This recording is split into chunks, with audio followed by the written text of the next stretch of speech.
महाभारत भाग क्रमांक 54. द्रौपदीचा अपमान. सभाभवनात पांडवांची मान खाली गेली होती.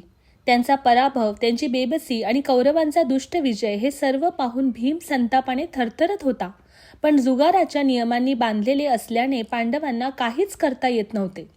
द्रौपदीला केसांनी खेचत आणल्यानंतर तिने कौरवांकडे पाहून शांत पण वेदनादायक प्रश्न विचारला.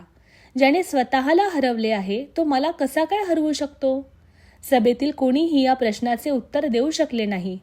तिने सभागृहातील उपस्थित असलेल्या सर्व मोठ्यांना, गुरूंना हात जोडून मदत करण्यासाठी विनंती केली, परंतु कोणीही तिच्या मदतीस आले नाही. दुर्योधनाने आज्ञा दिली, दुःशासन, द्रौपदीचे वस्त्र काढून टाक. आमच्या दासीला आता लाज कशाची? सभेमध्ये शांतता पसरली. पांडवांनी मान खाली घातली. धृतराष्ट्राची विवेकबुद्धी भीतीने कोमेजली. भीष्म, द्रोण आणि कृपाचार्य यांचे मन द्विधा अवस्थेत अडकले. कुणालाही काही बोलायचे धैर्य होत नव्हते.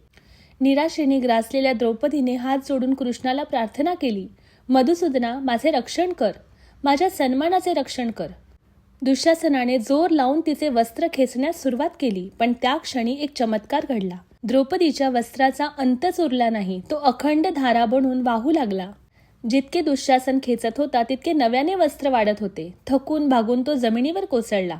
आकाशात काळे ढग जमले. विजांचा कडकडाट झाला. वाऱ्याचा प्रचंड वेग वाढला. जणू निसर्गच अन्यायाविरुद्ध संताप व्यक्त करीत होता. द्रौपदीचे रक्षण झाले, स्वतः श्रीकृष्णाच्या कृपेने.